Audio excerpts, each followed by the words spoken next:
नमस्कार। आज हम एक मनोवैज्ञानिक डरावनी कहानी में गहरे उतरेंगे। कहानी का नाम है प्रतिबिंब। हाँ, ये एक लघु कहानी है आरव नाम के एक कलाकार के बारे में। बिल्कुल। वो शहर के शोर शराबे से दूर जंगल में एक कैबिन लेता है, अकेला।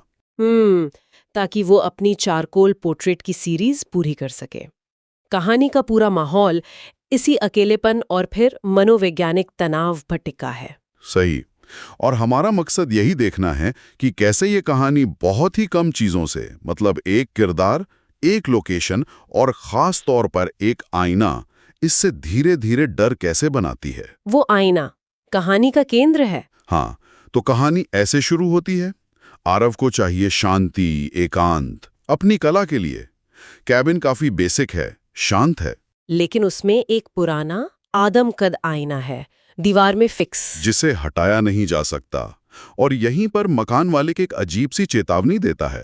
कहता है, इसे ढकने की कोशिश मत करना, ये हमेशा वापस बिना ढके मिल जाता है। और आरव वो इसे अंधविश्वास समझकर हंस देता है। हाँ, उसे लगता है ये सब बेकार की बातें हैं, लेकिन यहीं से शक का बीज पड़ जाता है। क्या ये वाकई अंधविश्वास है या कुछ और? लेखक ने ये सवाल शुरू में ही छोड़ दिया है। बिल्कुल। और फिर ज्यादा वक्त नहीं लगता, अजीब चीजें होने लगती हैं। आरव ध्यान देता है कि आईने में जो उसका अक्स है वो हमेशा ठीक उसके जैसा नहीं रहता। अच्छा, जैसे कभी अक्स एक सेकंड देर से पलक झपकाता है, या मान लीजिए आरव बिल्कुल गंभीर है पर आईने में अक्स हल्का सा मुस्कुरा रहा है। ओह, ये छोटी छोटी बातें बहुत असर करती हैं।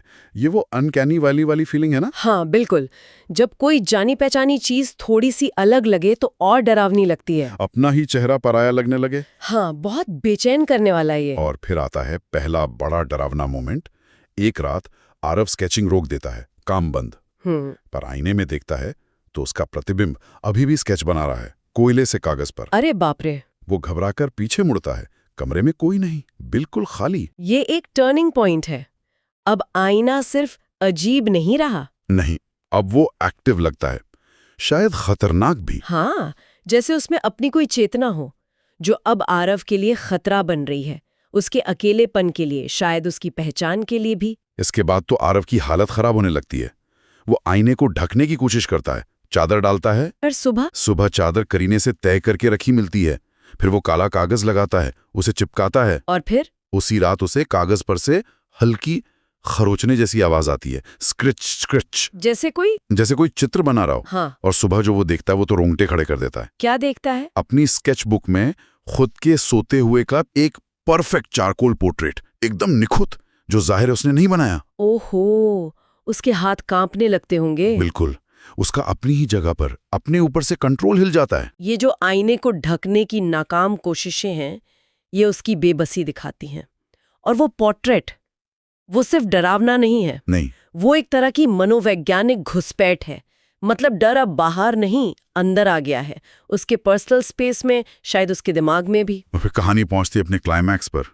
आईने से फुसफुसाहट आने लगती है। क्या फुसफुसाहट? आवाजें आती है जैसे, तुमने मुझे बनाया, मुझे बाहर निकालो, हम एक हो सकते हैं। हम एक हो सकते हैं। ये तो पहचान के खो जाने का डर है, सबसे बुनियादी डर शायद, अपना सेल्फ खो देना। और वो पहली लाइन, तुमने मुझे बनाया, इसका क्या मतलब हो सकता है? शायद ये आरव के अंदर का ही कोई हिस्सा है, उसका अवचेतन, उसका दबा हुआ डर या कोई इच्छा जो अब बाहर आना चाहती है। फिर प्रतिबिंब कांच पर अपना हाथ रखता है और आरव डरते हुए पता नहीं क्यों वो भी वैसे ही करता है, अपना हाथ कांच पर रखता है। और कांच पानी की तरह लहलाता है और प्रतिबिंब वो आईने से बाहर कदम रखता है, असली दुनिया में। बाप रे!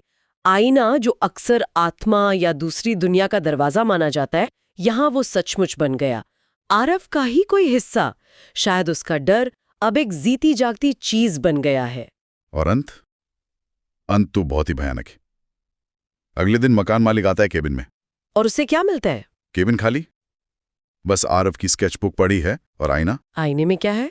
आईने में अब कांच के उस पार एक आदमी खड़ा है, चुपचाप कांच खटखटा रहा है। उसकी आंखें दहशत से फटी हुई हैं। वो आरव है।